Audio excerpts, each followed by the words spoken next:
Isang mapagpalang araw sa lahat. This is Birds Tuigan TV. Ayan.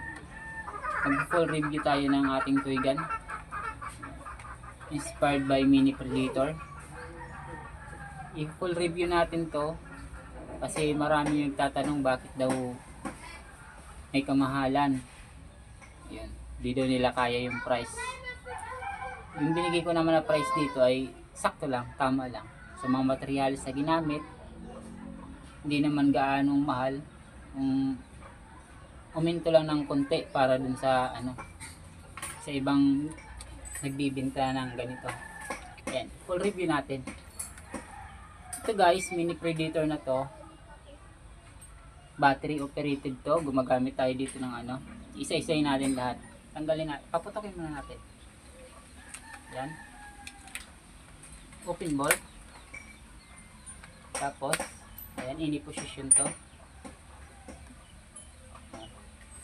Nakalong barrel na rin to guys. Ayan, may design na rin yung barrel niya sa taas, sa dulo.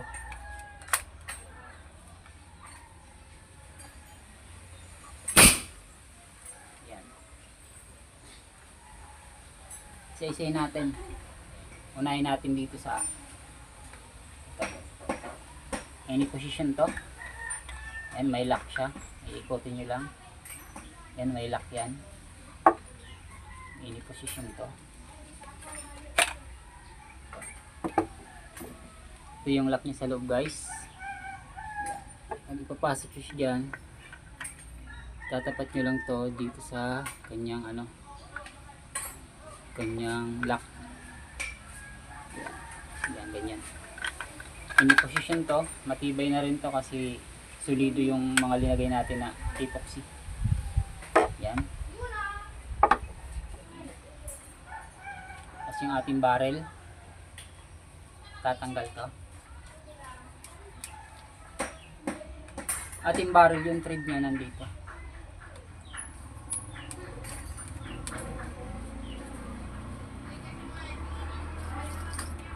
Yan. Yung ating barrel. Andito yung thread.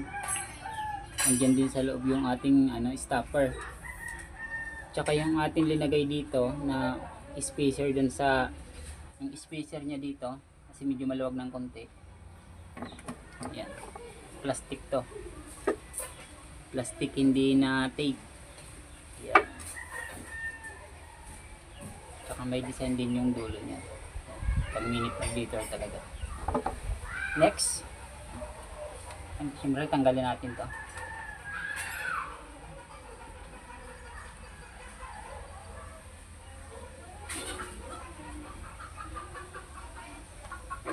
Yung ating bulb.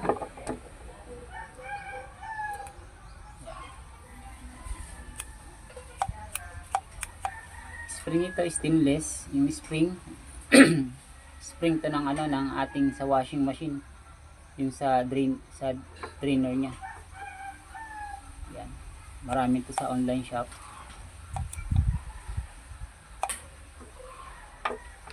Tsaka yung ating sa loob, tingnan niyo. Spark niya. Yan yung battery operated.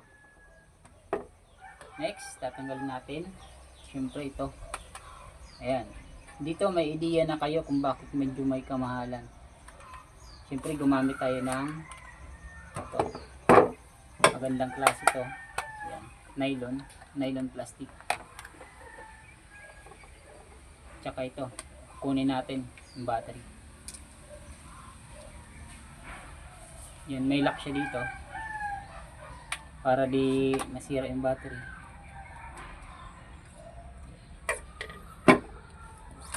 Ito yung battery natin. Tanggalin muna natin.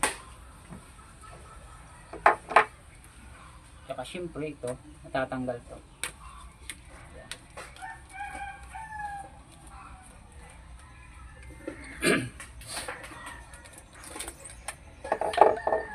Yung power modular nito guys, di ko natatanggalin.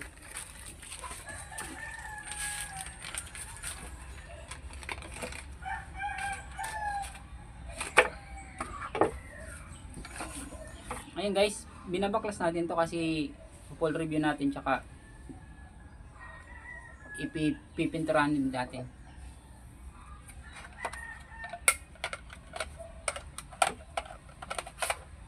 Pero sana may idea na kayo kung bakit medyo may kamahalan. Siyempre, kasunod natin yung power modular niya ay yung power modular generator nandito sa loob. Hindi siya matatanggal dyan kapag di ninyo tinanggal to.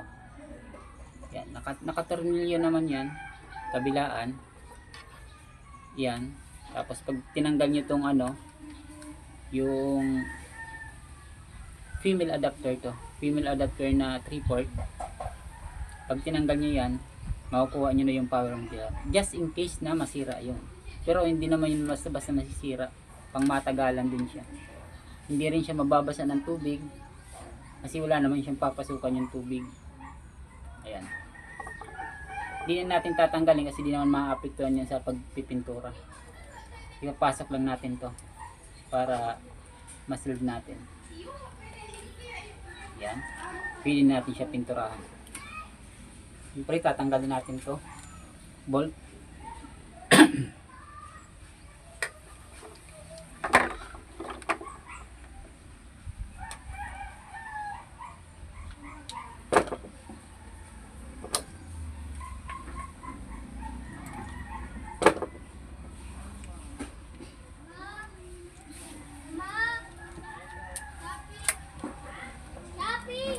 Yan guys, yung bolt natin matibay din to kasi ito tornilyo may siya sa loob, may nut, kaya hindi siya aalog-alog pag linagay niya. Ito lilinisin pa natin siya. Yung ginagamit naman natin na pantulak ay lalagyan pa natin 6mm yung lapad nito ay yung niya yung ay 8mm yung outer niya, yung inner niya 2mm lang, maliit lang siya. Lalagyan na lang natin ng epoxy para walang labasan yung yung pwersa ng ating laruan. Yan. Ito rin may magnet din to dito para pag naglagay kayo ng bala hindi siya nalalaglag. May magnet yan dyan. Pero tatanggalin natin to. Nakatornilyo din to.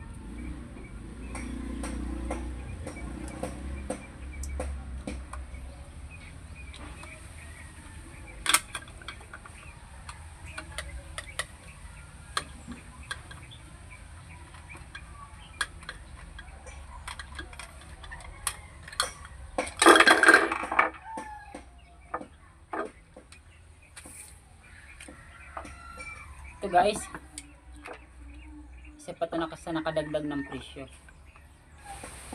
Bibili natin ito sa online shop. Yan, yung handle grip ng ating toy gun. Nakatornilyo rin siya. Yan, dito na tayo sa ating trigger. Walang tayo ng pagod.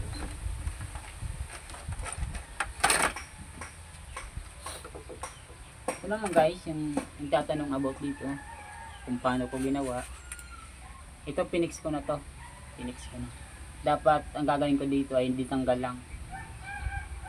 Ayan. Pinix ko na lang para sulit. Ayan, sulit to. Ayan, tatanggalin muna natin itong trigger. May pin siya dito guys. Tutusukin lang natin siya. Tapos, siyempre matatanggal na yung pin.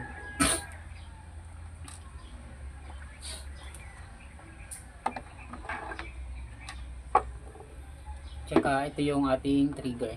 Tatanggalin natin.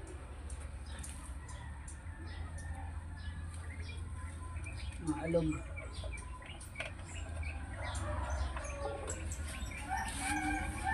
Ito yung ating trigger. Tatanggalin natin.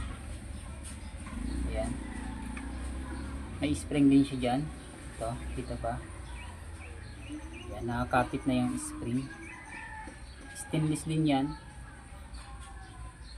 Pang support din lang to para bumalik siya pag pinipindot.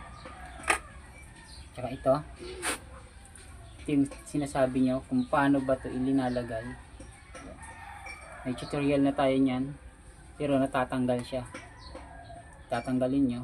Ayan, tatanggal siya. Ayan guys, ito yung itsura niya. Connected sa wire dun. Pili nyo siyang hatakin kung papalitan nyo. Ayan.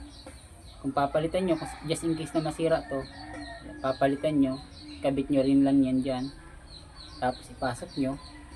Ayan guys, ayan, ibabalik nyo lang. Ganyan din lang. Yan, napipindot na siya.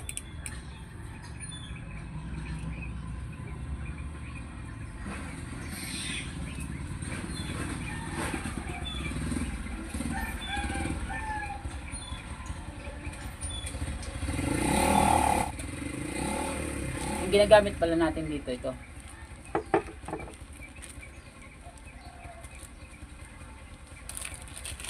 Marami dito sa online shop, Lazada, pero ako sa Lazada ako kumukuha.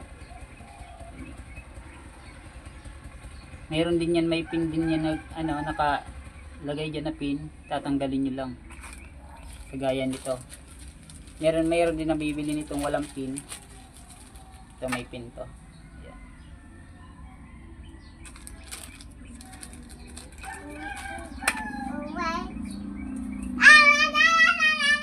Ayan na guys, yung kabuuan nito. Ayan na yung kabuuan niya. Ito, nakafix na to. Ayan. Iba yan.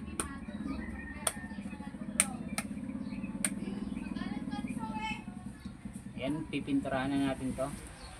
So guys, sana nakakuha kayo ng idea. Ayan. Sa mga nagtatanong dyan kung bakit may kamahalan nga. Ayan na. Pipinturahan na natin to. Siyempre, ito yung mga kasama.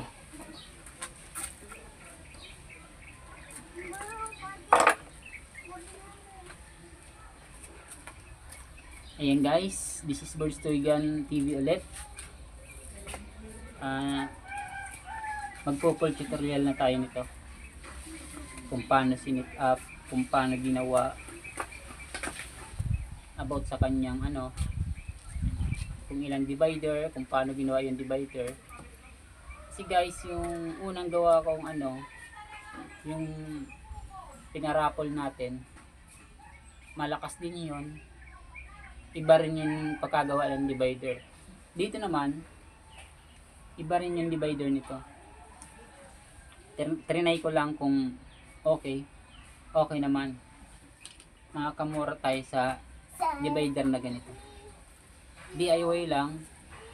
Kasi yung una, PPR yun, PPR. Wala akong sample dito. Yan yung una natin guys na PPR na. Nasakto na lang dito sa butas ng ng 40mm. Ito guys, ayan, 3 divider lang siya. 1, 2, 3. Yan lang yung 3 divider lang. Sa susunod try natin yung 4 divider kung mas malakas kaysa dito. Yan. Tutorial natin, ituturo natin kung paano ito ginawa.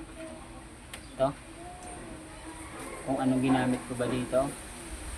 Yan. Kung anong ginamit ko dito. Bakit malinis na malinis yung tingnan. Sundan nyo na lang yung mga videos ko.